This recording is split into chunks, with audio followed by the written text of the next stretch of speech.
ప్రపంచ దేశాలపై అమెరికా పెత్తనం చేసే ప్రయత్నం చేస్తోందన్నారు సిపిఐ జాతీయ కార్యవర్గ సభ్యుడు చాడా వెంకటరెడ్డి.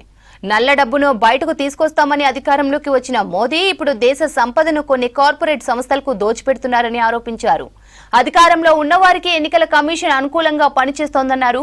బీసీ రిజర్వేషన్ కేంద్రం అనుమతి లేకుండా ఎలా అమలు చేస్తారో తెలియడం లేదన్నారు.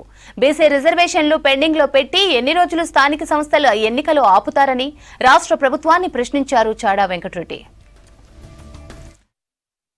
ఈ మధ్య మోడీ వచ్చిన తర్వాత ఈయన కొంచెం అమెరికాకు వత్తాసు పలుకుతూ వచ్చాడు. అయితే ఇప్పుడు ఉన్నటువంటి పరిస్థితులు ఏంటంటే ట్రంప్ ప్రధానంగా అమెరికా అధ్యక్షుడు అయిన తర్వాత పూర్తిగా వెనుకబడ్డ దేశాల మీద ఆర్థికంగా వాటి మీద పెత్తనం చేసేటువంటి దురలవాటుకు ఆయన అలవాటు పడ్డాడు.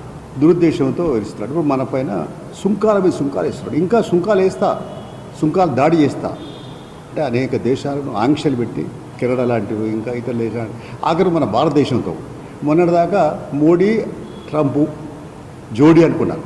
ఇప్పుడు తెలిసిపోతుందంటే ట్రంప్ ఇక్కడ భారం మోపుతూ ఉంటే మోడీ పైన వ్యతిరేకత పెడుతుంది ప్రజలలో.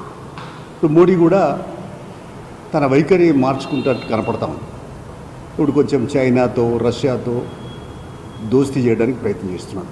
కానీ దానికంటే ప్రధానంగా ఈ ఏవైతే అణచివేత గురైన దేశాలనేవో అభివృద్ధి వెనుకబడ్డ దేశాలనేవో అలెన్న విదేశాంగ విధానం ఉందో దాన్ని గతంలోనే ఎట్లా జరిగింది దాన్ని పుణికి పుచ్చుకొని దాన్ని కొనసాగించే సభగా ఉంటుంది.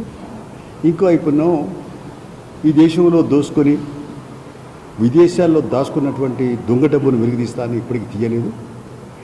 ఇప్పుడేమో అది తీయకపోగా మాట తప్పిన మోడీ ఇప్పుడేమో దొంగలకే తాను చేయించినట్టుగా కార్పొరేట్ సంస్థలు ఏవైతే అధిపతులు ఉన్నారో వాళ్ళు దోపిడీ చేసినారో వాళ్ళకే పెద్దపీట వేస్తూ వాళ్ళకే మళ్ళీ సహజ వనరులు కట్టబెడుతూ లాభాలు కట్టబెడుతున్న పరిస్థితి కనపడతారు.